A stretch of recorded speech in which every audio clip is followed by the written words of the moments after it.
NCERT example 7.1 question ये है कि a pure conductor of 25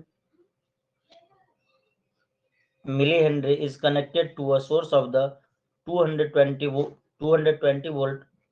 Find the inductive resistance and RMS current in the circuit if the frequency of the source is 50 Hz.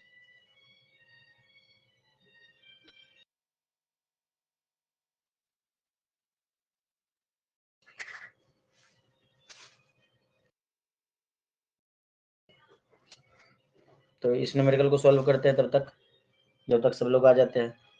तो इसमें दिया क्या है, we मतलब जब कुछ भी ना दिया रहे तो हम उसको आरएमएस लेके चलेंगे, ठीक है। तो वी आरएमएस दिया हुआ है तो लिख लेते हैं हम V RMS equal to V RMS, ठीक है।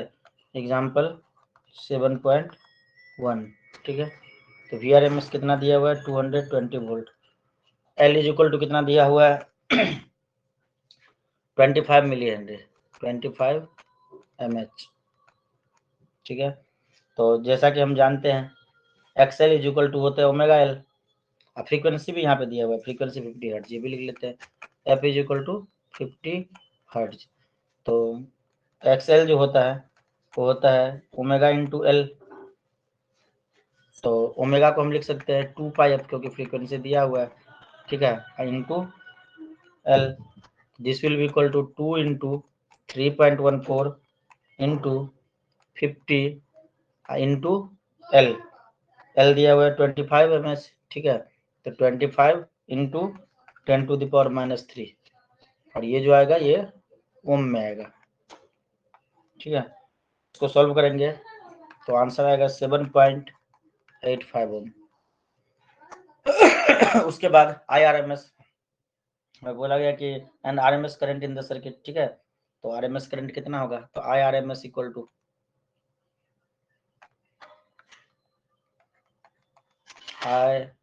IRMS, तो ये हो जाएगा VRMS डिवाइडेड बाय XL।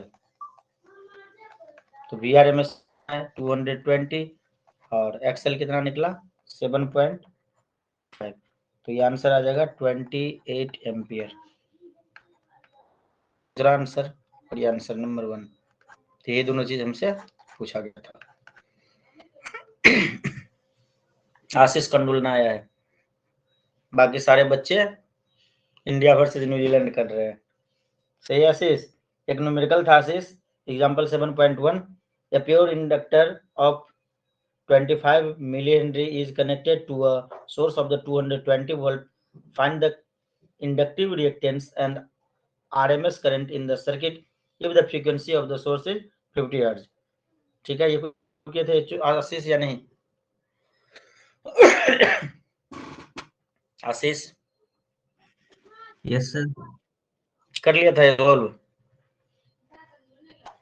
हाँ सर, अभी आप जब कर रहे थे मैं अभी ज्वाइन किया था। नहीं, ये होमवर्क था ये question.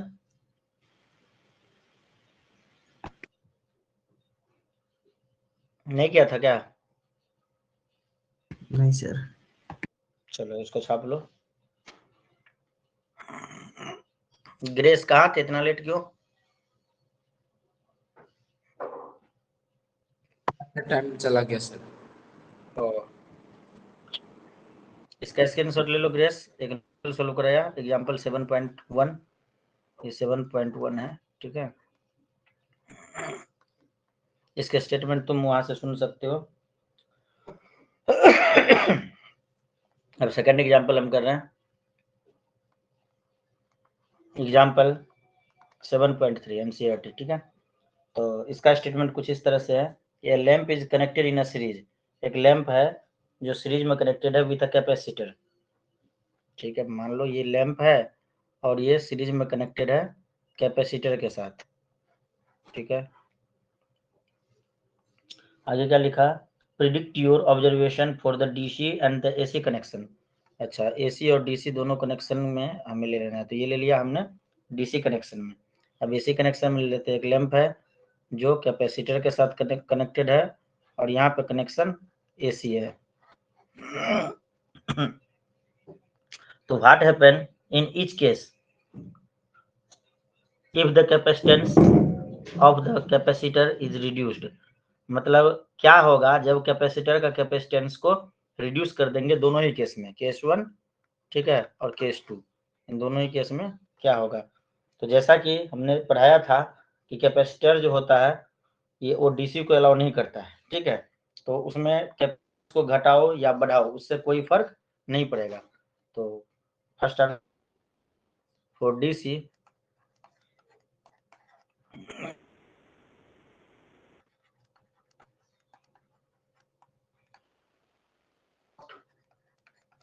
allow DC current to so that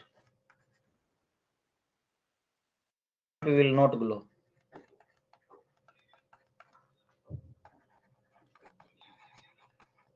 That so reduced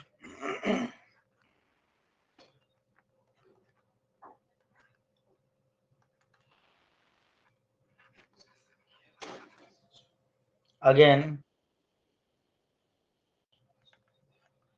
lamp will not glow.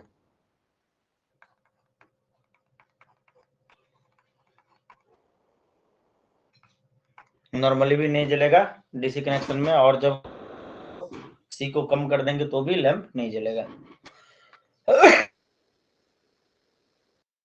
ये हो गया डीसी के केस में। कोई मैसेज कर रहा है क्या? नोटिफिकेशन क्या दे रहा है? अच्छा 32% बैटरी लेफ्ट, कोई बात नहीं। सर सर हाँ सर ये चैप्टर खत्म होने के बाद क्या आप मैथ्स फिर से कराओगे? हाँ क्या हुआ तो? बस यही पूछना था सर।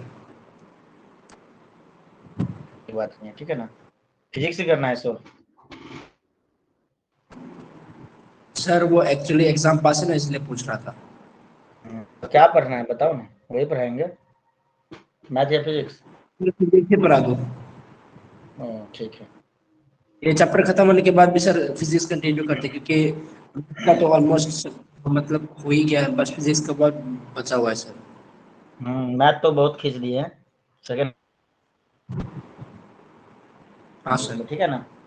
और मैथ हाँ में सर। ये भी है कि अपना जो आगे का इंटीग्रेशन पे बेस्ड है दोनों चैप्टर, नेक्स्ट 2 काफी आसान है, ठीक है ना।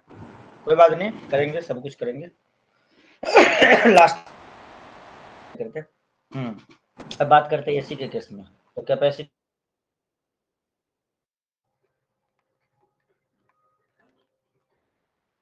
जो है ना बहुत लेंदी है, बहुत ज्यादा समय लगता है सब कुछ को अच्छे से पढ़ने में। AC current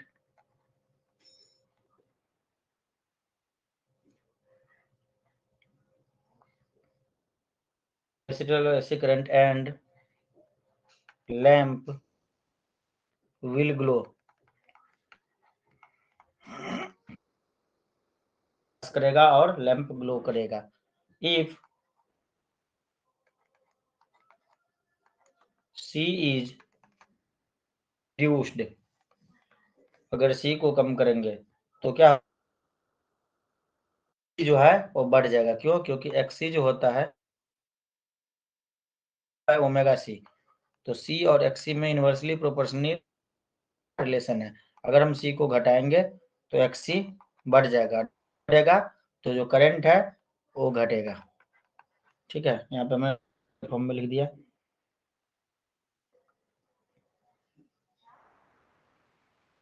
then be less so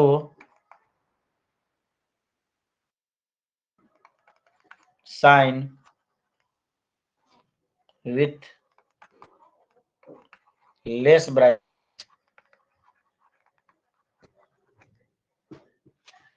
lamp जो होगा वो कम ब्राइटनेस के साथ ग्लो करेगा जब हम सी को कम करेंगे। इसको छाप लिए।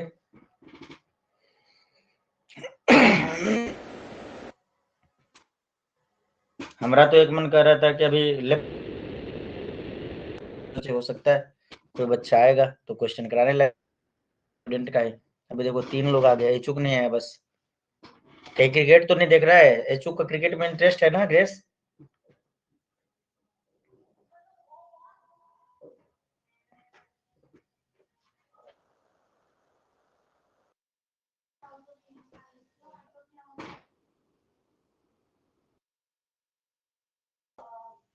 चलो नेक्स्ट क्वेश्चन देखो 4 example 7.4 NCERT.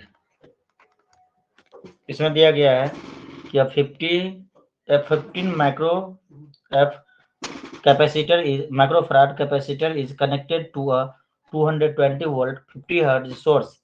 Find the capacitive reactance and the current RMS और peak, RMS and peak लिखा है ब्रैकेट में, in the circuit. If the frequency is doubled, what happened to the capacitive reactance and the current?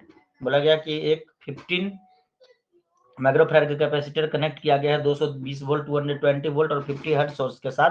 तो capacitive reactance हमें निकालना है और current निकालना है आरएमएस और पीक सर्किट का, ठीक है।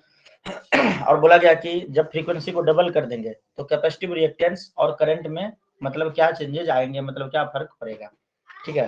तो यहाँ पे कुछ नहीं बोला गया है, बस 220 वोल्ट लिख दिया है। तो यहाँ पे भी वीआरएमएस, जब कुछ ना बोला हो तो वीआरएमएस, ठीक है। तो वीआरएमएस जो है वो अपना दिया हुआ है 220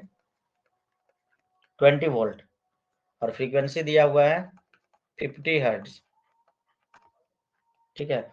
और सी का भी वैल्यू दिया हुआ है, सी दिया हुआ है 15 माइक्रोफराड, ठीक है। तो ये हो जाएगा 15 इंटू 10⁻⁻6 फराड, ठीक है। उसके बाद एक्सी जो होता है अपना, जैसे कि हमने पढ़ रखा था 1/ओमेगा सी, तो ये हो जाएगा 1 divided by omega is equal to 2πf into C.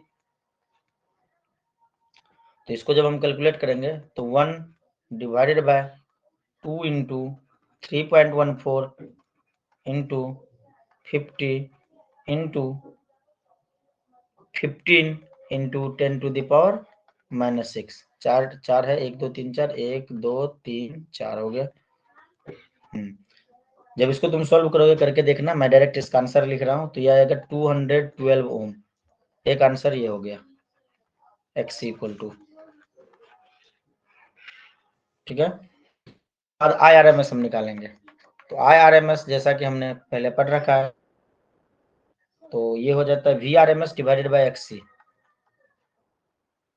Divided by XC। तो VRMS कितना है अपने पास 200 volt divided by XC, XC कितना है 12 ओम, ठीक है। तो जब इसको सॉल्व करोगे तो 4 एम्पियर क्योंकि करंट है। Answer IRMS is equal to 1.0 ना। सॉल्व जरा करना इसको और ये आ जाएगा। उसके बाद IM हम निकालेंगे, इस साइड में कर लेते हैं।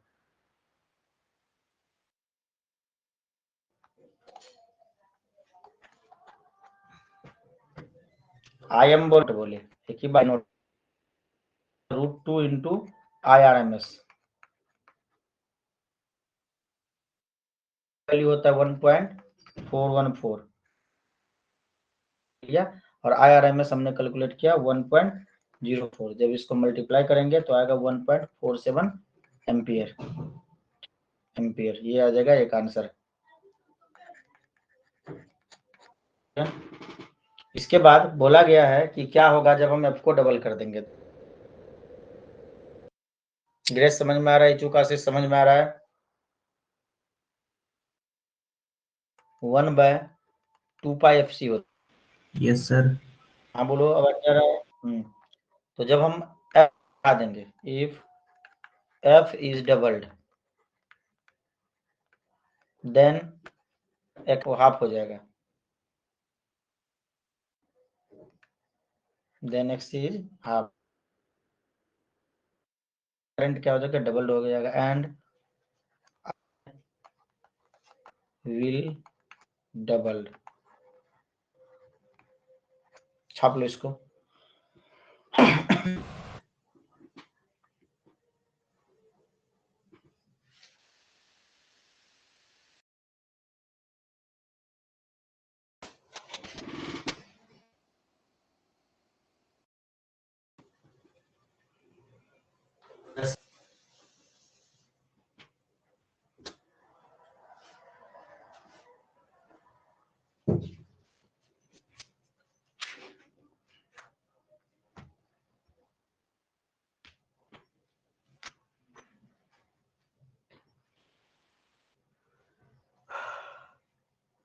आशीष, ग्रेस छाप लिए।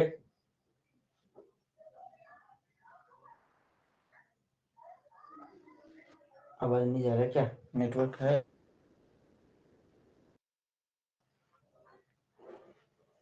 सुन पा रहे हो? नहीं सर पे नहीं लिखे हैं। और लिखो, समझ समझ के लिखना, सॉल्व बाद में कर लेना तो जल्दी से।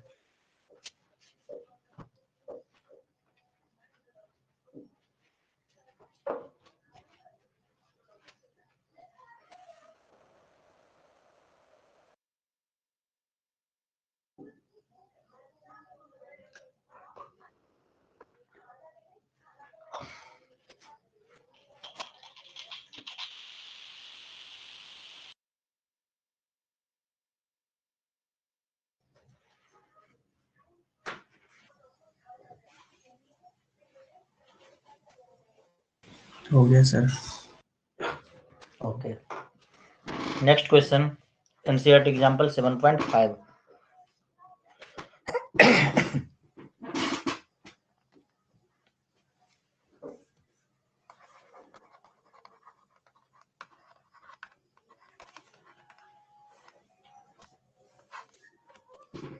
तो यहाँ पे दिया हुआ है light bulb and open coil inductor are connected to an AC source. बोला गया कि एक ओपन कॉइल कंडक्टर है, तो ये लो ओपन कॉइल कंडक्टर, ठीक है, और एक लाइट बल्ब जो कि सीरीज में कनेक्टेड है एसी सोर्स से। बना दिए एसी सोर्स। चलो, और थोड़ा टेढ़ा हो गया, कोई बात नहीं, स्विच भी एक लगा देते हैं।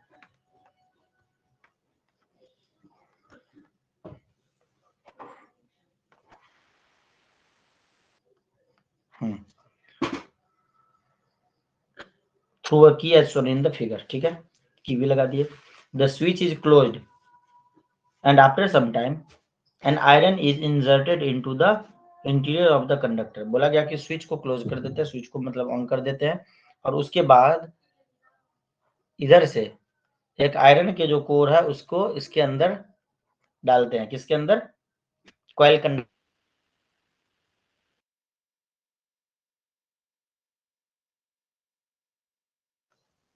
आयरन, आयरन के क्लोज आयरन, ये रॉड टाइप का है, ठीक है, इसको इसके अंदर हम इंसर्ट करते हैं। तो देखते हैं क्या होता है। The glow of the light bulb increases, मतलब पॉइंट नंबर ए पूछा है कि जो लाइट बल्ब है उसका जो ग्लो है क्या ये बढ़ेगा, पॉइंट नंबर बी घटेगा, पॉइंट नंबर सी अनचेंज या अनचेंज रहेगा। As the iron rod set करेंगे तो क्या जो लाइट बल्ब है वो ज्यादा ग्लो करेगा या फिर कोई चेंज नहीं होगा। इसको बोला है give your answer with reason. आप अपने आंसर बताइए और रीजन के साथ बताइए, ठीक है। तो लिखते हैं इसके आंसर क्या होगा। जब हम आयरन रोड इंसर्ट करेंगे, वैन आयरन की फॉर्म में मैं लिख रहा हूं, तुम अच्छे से उसको लिख लेना, रोड इंसर्ट, ठीक है, किधर की तरफ? इस डायरेक्शन में, ठीक है। Then B is increased, magnetic field बढ़ जाएगा, ठीक है, मैग्नेटिक फील्ड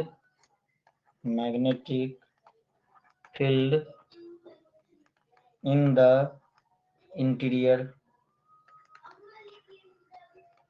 इंक्रीजेज, ठीक है। अब देखो, एल मतलब inductance,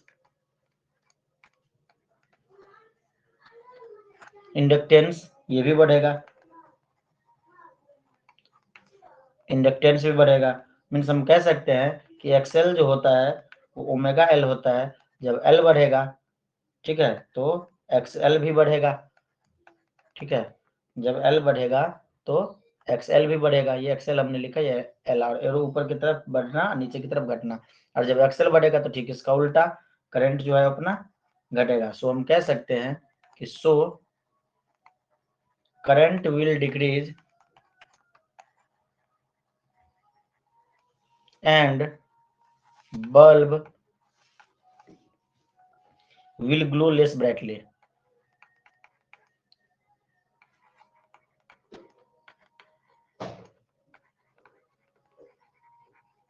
bulb will less brightly, means option number B जो हो जाएगा इसका हो जाएगा, और इसका ये ऊपर लिखा हुआ है तुम्हें, ठीक है।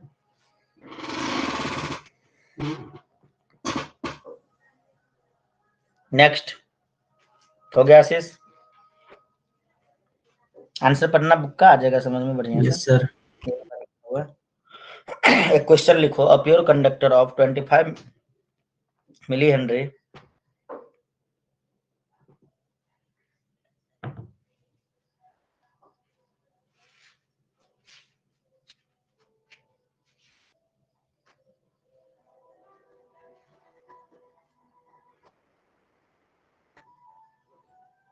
ये क्वेश्चन तो सर हमने कर लिया, ठीक है ना।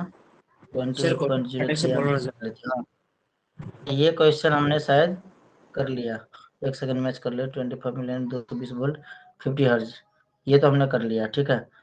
एक्सेल और रुक जाओ,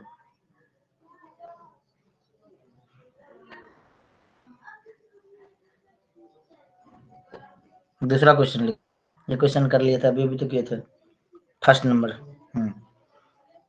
a capacitor of 1 microfarad, a capacitor of 1 microfarad is connected to an AC. Next question लिखो,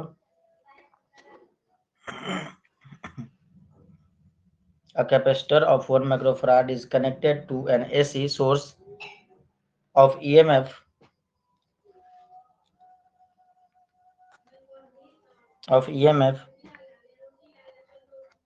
E is equal to 250 sin 100 pi t। Board पे हमने लिख दिया, देख लो, full stop. Write an equation of the instantaneous current, write the equation for instantaneous current through the circuit and give a reading of AC emitter connected in the circuit। Repeat कर रहा हूँ, a capacitor of 1 microfarad is connected to an AC source of EMF। एक capacitor है जिसका जो दिया हुआ है 1 माइक्रोफैराड दिया हुआ है, उसको कनेक्ट किया गया है एक AC सोर्स के साथ, जहाँ पे EMF E is equal to 250 sin 100 pi t दिया हुआ था, full stop. Write an equation for the instantaneous current, instantaneous current के लिए हमें इक्वेशन लिखना है, थ्रू द सर्किट, जो कि सर्किट से पास करेगा, and give reading of the AC ammeter connected in the circuit. तो ये रहा क्वेश्चन, इसको सॉल्व करते हैं। E दिया हुआ है 250 sin 100 पाई टी, जब हम इसको E is equal to E nought sine omega T से करेक्ट, मतलब E is equal to E nought sine omega T, E nought sine omega T के साथ मतलब कंपेयर करेंगे, तो यहाँ से हमें ई नॉट का जो वैल्यू मिल रहा है वो मिल रहा है 250, ठीक है। ये देखो, कलर चेंज करके दिखाता हूँ, ये ई नॉट के जगह पे क्या है 250, ठीक है। ओमेगा के जगह पे क्या है 100 पाई, और टी के जगह पे क्या है टी, तो ओमेगा हमको यहाँ से क्या मिल गया, omega is equal to 100 pi radian per second, ठीक है। और सी क्या हमें मिल गया, सी मिल गया, है ही नहीं यहाँ पे, ठीक है, तो कुछ नहीं है तो 1 है, तो 1 माइक्रोफैराड, ठीक है। और ये तो हमारे पास गिवन भी था, ठीक है।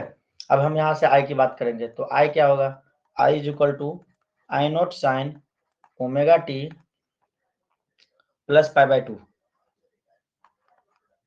प्लस पाई बाय 2, क्योंकि यहाँ पे प्योर कैपेसिटर सर्किट है, ठीक है, पाई बाय 2। तो यहाँ पे क्या होगा, करंट जो है आई वो लीड करेगा, ठीक है, पाई बाय 2 एंगल पे, ठीक है।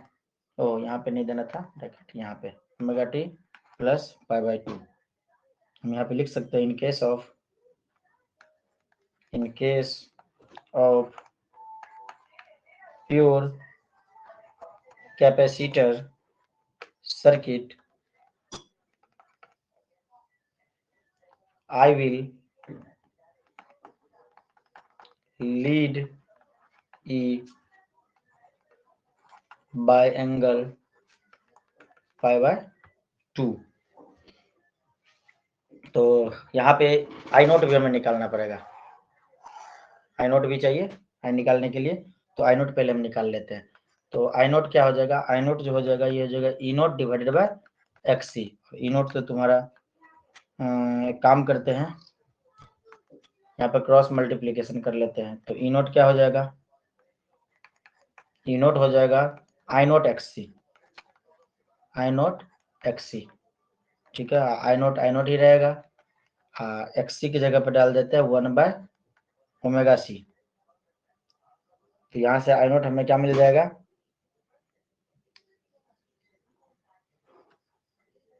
अरे equal to sine I naught is equal to, एक सेकंड रुको गड़बड़ लिखा गया, E naught is equal to I naught X C. तो हाँ ठीक था, तो ई नोट यहाँ से मिल जाएगा I naught into X C is equal to 1/ओमेगा सी, ठीक है। जब इसको सॉल्व करेंगे ओमेगा सी को उस साइड भेज देंगे तो ये इस साइड में डिवाइड में उस साइड में मल्टीप्लाई में चला जाएगा। तो आई नोट जो हमें मिलेगा वो मिलेगा ओमेगा सी ई नोट, ये क्या लिखा गया, ओमेगा सी ई नोट, ठीक है। ये वाला वैल्यू हमें मिल जाएगा आई नोट का, ठीक है। अब चलते हैं यहाँ पे मुद्दे पे, I equal to I naught, कपड़ा एक सेकंड रुको, I is equal to I naught, तो आई नोट क्या हो गया ओमेगा सी ई नोट। तो लिखते हैं ओमेगा सी ई नोट, इसमें पुट कर देंगे पाई नोट के जगह पे ये वाला वैल्यू, ठीक है। तो ये हो जाएगा omega C E note, omega C E note, और उसके बाद क्या है साइन ओमेगा टी, तो omega t plus pi by 2। अब उसमें वैल्यू पुट करेंगे सबका, ओमेगा ये देखो हमारे पास है 100 पाई रेडियन पर, हो जाएगा 100 पाई 100 पाई, सी हो जाएगा 1 इंटू ई नोट 6, ठीक है। माइक्रो फराड दफराड में हमने लिया, ठीक है, इनटू उसके बाद ई नोट, तो ई नोट ई नोट ई नोट ई नोट ई नोट 250, ठीक है 250, ठीक है। ये हो गया इतना। उसके बाद साइन, यहाँ पे ई नोट लिखा है, उसके बाद हो जाएगा sign omega t plus pi by 2। तो ओमेगा इज इक्वल टू कितना हो गया 100 पाई, तो 100 pi T plus pi by 2, 100 pi T plus pi by 2, ये हो जाएगा। तो यहाँ से अगर हम देखें जैसे i इज इक्वल, ये i इज इक्वल टू निकला, तो हम जब कंपेयर करेंगे इसको, ये देखो हमने हैश मार्क किया, इस वाले को और इस वाले इक्वेशन को दोनों कंपेयर करो, तो यहाँ से क्या दिख रहा है sign omega t plus by 2, मतलब यहाँ से आई नोट के जगह हमें 100 pi into 1 into 10 to the power minus 6 into 250 दिखाई दे रहा है, ठीक है। तो यहाँ से फायदा होगा क्या, आई नोट, लेकिन आई निकाल के करेंगे। क्वेश्चन में पूछा क्या है, right an equation for the instantaneous current. अच्छा आई का को ही लिखना है, कोई बात नहीं छोड़ो, ये सब नहीं करना है, डायरेक्ट हो जाएगा। इंस्टेंटेनियस करंट के लिए तो यही हो गया का आंसर, आई होता है इंस्टेंटेनियस करंट, ठीक है। एक पार्ट हो गया। बाद बोला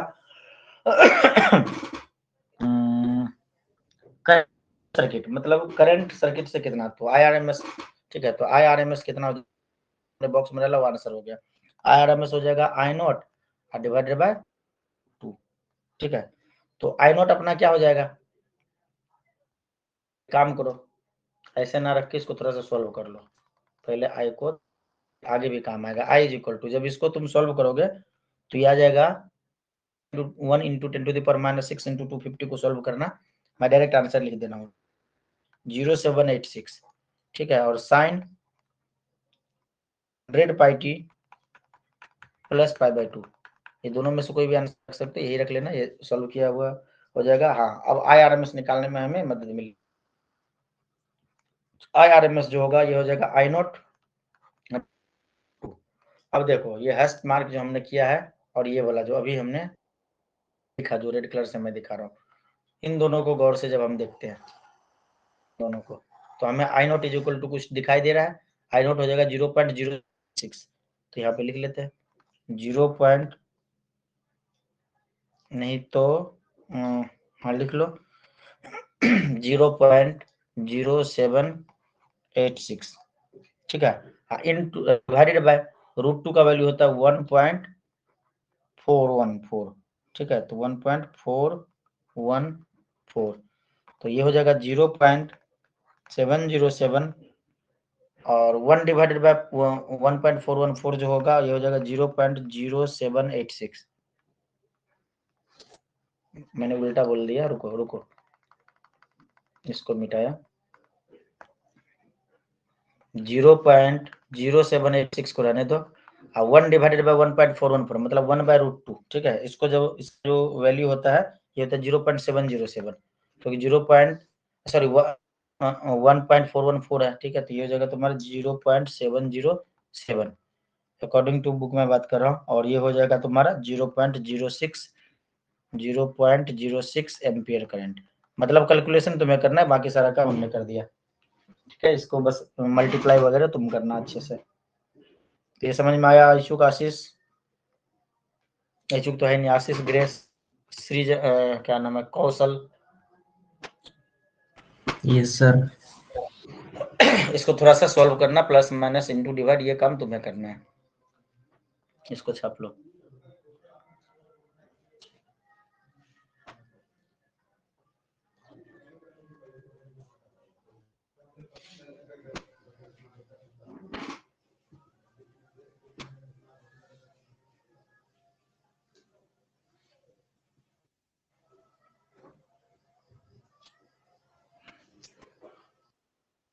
हो गया?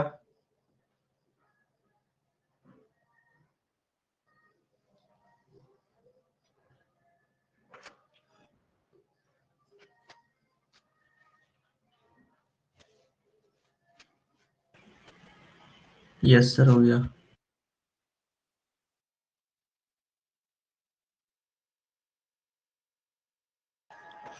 उसके बाद एक नया टॉपिक करेंगे, हो गया बहुत सारा numerical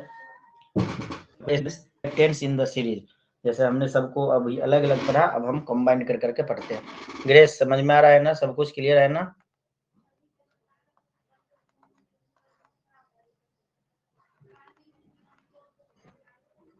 AC circuit with, grace आवाज जा रहा है, सुन पा रहे हो? रिप्लाई करो। Resistance and inductance. सर हाँ सर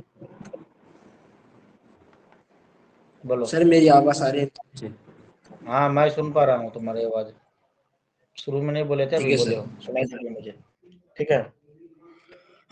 तो अब हम AC सर्किट को, ऐसे AC सर्किट के बारे में बात करेंगे जिसमें रेजिस्टेंस और इंडक्टेंस सीरीज में लगे हो, ठीक है। तो इसका डायग्राम मैं बना देता हूँ। इसके बाद इसका फेजर डायग्राम ड्रॉ करेंगे, इसका डेरिवेशन भी करेंगे। तो एक रेजिस्टेंस है R, ये सीरीज में लगे हुए हैं इंडक्टेंस के साथ L, ठीक है। और इसको AC सप्लाई दिया गया है। डायग्राम थोड़ा सुंदर से बनाना, जहाँ पे EMF जो है E not sine omega T है।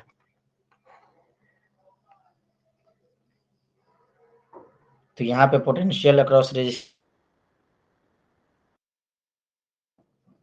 हो जाएगा VR, हो जाएगा IR या RI भी बोल सकते हैं, ठीक है। तो ये VL हो जाएगा into I, XL into I। होगा कैसे होगा सब हम पढ़ेंगे। यहाँ पे देखा जाए तो यही रहेगा। अब पोटेंशियल जो रहेगा तुम्हारा वी आर, ये भी सेम रहेंगे यूनिडायरेक्शनल। और यहाँ पे आई लिख दिया हमने, ये आई लिखना था।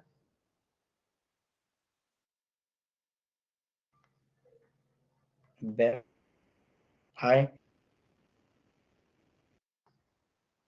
और जो पोटेंशियल है वो π/2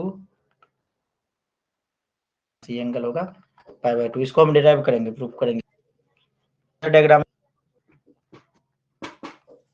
is equal E nought sine note क्या आएगा, ये सारा फॉर्मूला पहले मैं लिख लेता हूँ, उसके बाद मैं इसको E naught divided by root under R square plus square, ये सब रिलेशन है, उसको मतलब याद करना है तुम्हें। यहाँ पे R square plus XL square जो है ये है तुम्हारा effect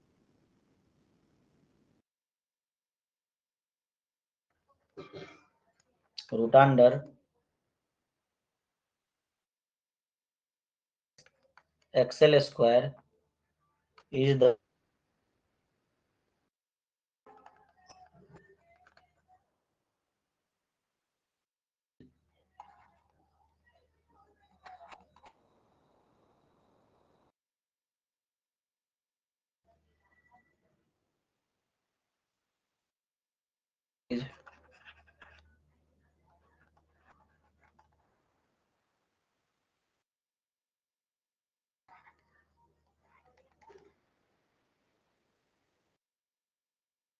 which opposes the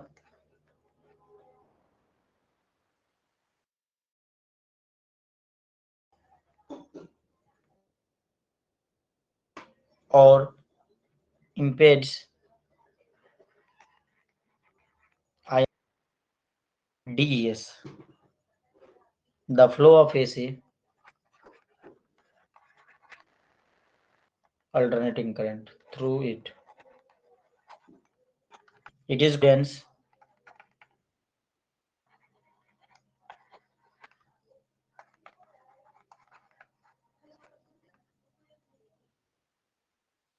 is denoted by Z। thus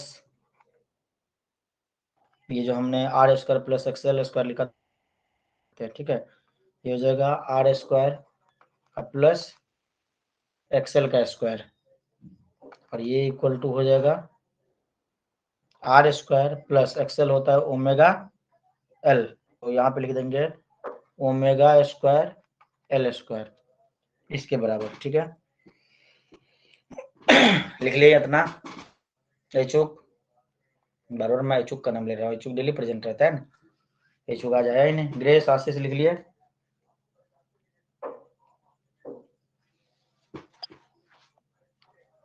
इसका प्रूफ करेंगे पूरा बढ़िया से। आशीष लिख लिया, हाँ बोल दो। Yes sir. आगे लिखो the phase angle five resultant voltage and current, इन दोनों के बीच का जो एंगल होगा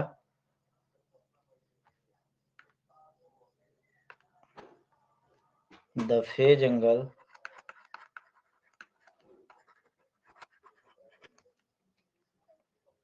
क्या लिख दिया मैंने, एंगल आई लिख दिया, ANGLE, the phase angle five between the resultant voltage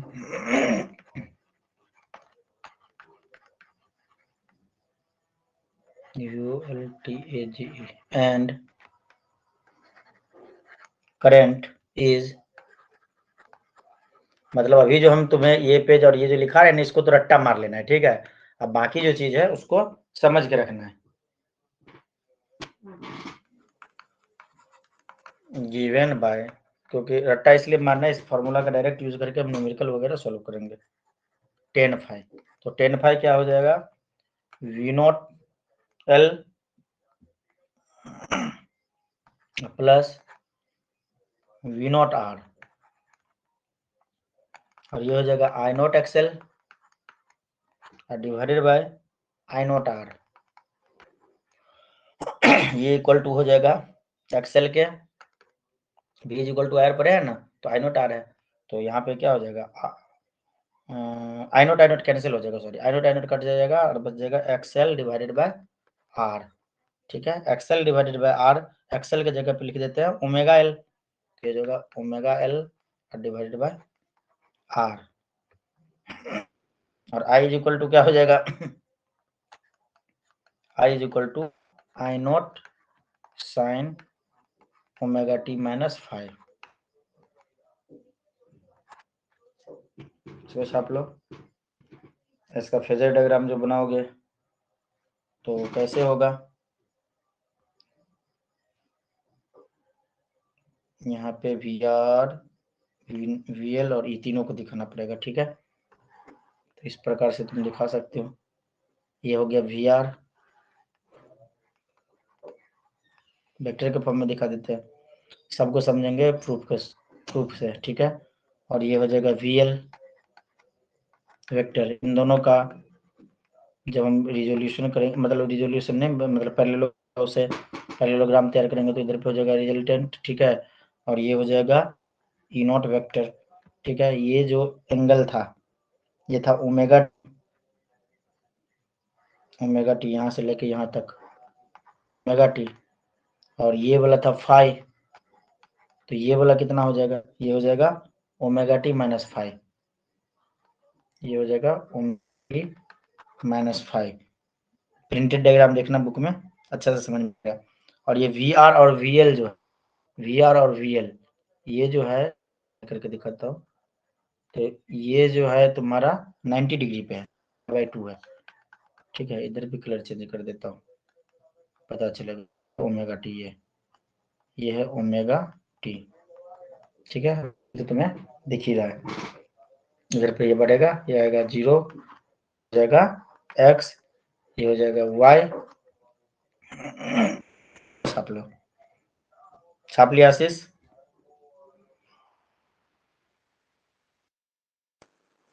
हाँ सर।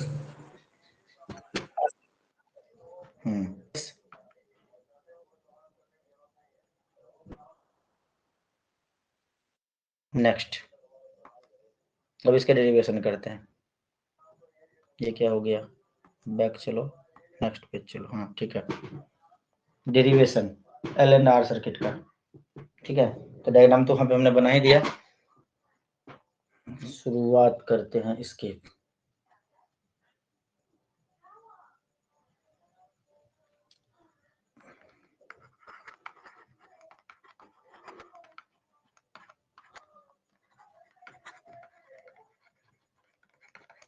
अब देखो, जो हमने फेजर डायग्राम बनाया, ठीक है, यहाँ पे देखो, जैसे हम इसको 10 अगर हम लेते हैं, कलर चेंज करके मैं लिख रहा हूँ, कौन सा कलर से लिख दो, रेड कलर से लिख देता हूँ। ठीक है, यहाँ पे तुम भी लिख लेना।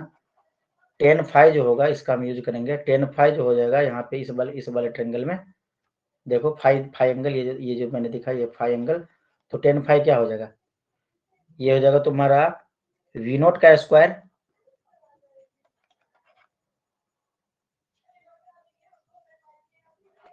Divided by, sorry V nought नहीं,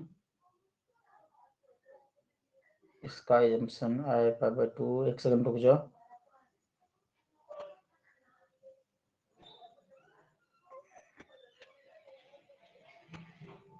वी नोट एल, हाँ चलो ठीक है। तो देखो इस वाले ट्रेंगल को ले लो, देखो ये वाला ट्रेंगल, तो ये वाला साइड क्या हो जाएगा, वी नोट एल हो जाएगा। ठीक है, वी एल था तो इस साइड पे हो जाएगा इसका वी नोट एल, नीचे में नोट लिखा ऊपर में एल। ठीक है, ये वाला वेक्टर था वी एल। ठीक है, तो ये हो जाएगा वी नोट एल, तो वी नोट एल, ठीक है, divided by V note R. हम लिख कैसे रहे, ये देखो वी नोट एल ऐसे लिख रहे हैं, वी नोट आर। ठीक है, तो V note L divided by V note R, perpendicular by base, tan theta is equal to P by B, ऐसा होता है ना, तो बस वही लिखे। ठीक है, और वी नोट एल जो हो जाएगा ये क्या हो जाएगा, I naught XL divided by I naught R, जैसा कि हम ऊपर में काटे थे। तो ये तो चीज तुम्हें समझ में आ गया था, XL by R, I cancel out हो गया था। तो एक्सएल होता है ओमेगा एल, तो ये क्या हो जाएगा, tan phi is equal to, यहाँ से tan phi is equal to omega L by R, ये हमने पहले भी लिखा था, ठीक है। तो ये यहाँ से आया था, ये फेजर डायग्राम से यहाँ से हमने निकाल लिया था। उसके बाद देखो पाइथागोरस थ्योरम का यूज करते हैं। तो पाइथागोरस थ्योरम का जब यूज करेंगे तो ये ई नोट देखो, ये मैं कौन से कलर से दिखा रहा हूँ, ग्रीन कलर से दिखा रहा हूँ। ये जो ई नोट है, ये ई नोट क्या हो जाएगा, मतलब हाइपोटेन्यूज का square is equal to perpendicular का स्क्वायर प्लस बेस का स्क्वायर। तो परपेंडिकुलर क्या है, वी नोट आर, ठीक है, और बेस क्या हो जाएगा अपना वी नोट एल, तो दोनों का स्क्वायर कर देंगे, ठीक है। तो नेक्स्ट पेज पे करते हैं, using Pythagoras theorem, P theorem, क्या हो जाएगा, ई नोट का square is equal to V note R का square plus V note L का स्क्वायर, ठीक है। तो यहाँ से क्या हो जाएगा, I naught R V is equal to I R, ठीक है। V note R is equal to, ये आर मल्टीप्लाई में नहीं है, पावर में ऊपर में, ठीक है। V note R, V is equal to तो आई आर, तो लिख दिया आई नोट आर वी नोट को, आई नोट आर का स्क्वायर और प्लस, इसको मिटा देता हूँ, ये हो जाएगा I naught XL, I naught XL का स्क्वायर, ठीक है। आई नोट का स्क्वायर दोनों जगह से बाहर आएगा, तो आई नोट स्क्वायर तो कॉमन ले लेते हैं, आई नोट का स्क्वायर, तो आई नोट का स्क्वायर कॉमन ले लिए, तो ये हो गया आर स्क्वायर प्लस एक्सएल का स्क्वायर, ठीक है। इधर पे हो गया ई नोट का स्क्वायर, ठीक है। तो यहाँ से आई नोट का स्क्वायर क्या हो जाएगा, ई नोट का स्क्वायर डिवाइडेड बाय दिस, मतलब ये जो पूरा टर्म है इसको हम लेफ्ट साइड लेके आएंगे, ठीक है। इसको इधर पे लेके आ जाएंगे तो क्या हो जाएगा, आई नोट का square is equal to E note का स्क्वायर और divided by R square plus XL square. तो आई नोट इक्वल टू क्या हो जाएगा, आई नोट इक्वल टू इधर से रूट आ जाएगा इधर पे, ठीक है, ई नोट का स्क्वायर और divided by R square plus XL का स्क्वायर। तो ई नोट 2 है तो एक बचेगा अंदर, ठीक है। तो I naught is equal to क्या हो जाएगा, ई नोट और डिवाइडेड बाय, इस पे सारे पे रूट लग जाएगा, देखो इसका प्रूफ मिल गया हमें, ये हो जाएगा आर स्क्वायर फेजर डायग्राम से प्लस एक्सएल का स्क्वायर। ये समझ में आ गया, आइचुक बोलो, ग्रेस आशीष हो गया। यहाँ पे हमने कुछ कॉन्सेप्ट का यूज किया, यहाँ पे लिख दे रहा हूँ, नोट में तुम भी लिख लेना, V nought R is equal to I nought R, ठीक है। क्यों, क्योंकि V and I are in same phase resistance के केस में, ठीक है। दूसरा हम क्या यहाँ पे ये किए थे, यूज किए थे, V nought L is equal to I nought XL, इसको बॉक्स में लिख के रख लेना। क्यों, क्योंकि V leads I by pi by 2 phasor diagram में जो किए थे, ठीक है। और उसके बाद हमने पाइथागोरस थ्योरम लगाया, ठीक है। अब या अप्लाई करेंगे Ohm's law, by Ohm's law क्या हम जानते थे, I is equal to V upon R, ठीक है। अभी हमने क्या निकाला, I naught is equal to E naught upon root under R square plus XL square.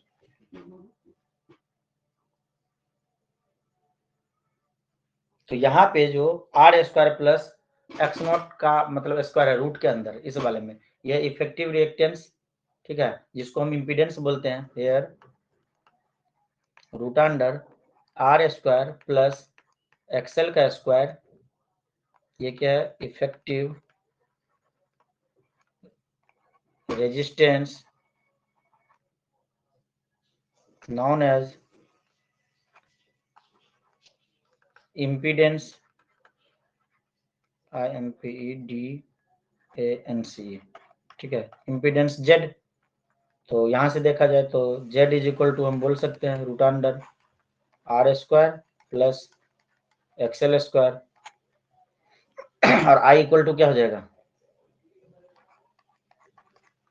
I naught sine omega t minus five. कहने का मतलब कि ये फेजर डायग्राम बना के इसी को उल्टा पुल्टा करके थ्योरम वोरम लगा के इसको हम कैलकुलेट कर सकते हैं।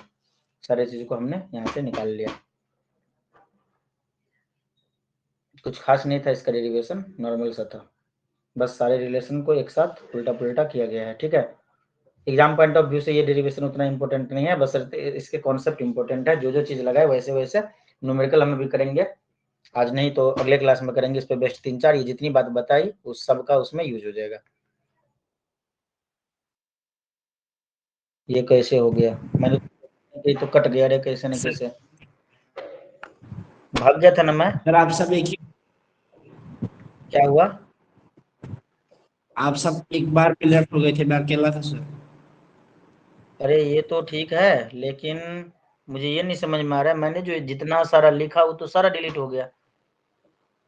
अरे बाप रे। तुमने इसको नोट किया था क्या? सर एक दो नहीं कर पाया, उनको बस थोड़ा स्क्रीनशॉट किया है। स्क्रीनशॉट ले लिया है ना? हाँ हाँ, चलो ठीक है। मगर वो मैं क्या हुआ ना, लगता है स्टार्टिंग मैं क्या कर रहा था कि जूम आउट नहीं होता है वो जो फुल स्क्रीन करते हैं, उस पर मैंने क्लिक किया, वो गलती से क्लोज वाले पे क्लिक हो गया, समझा?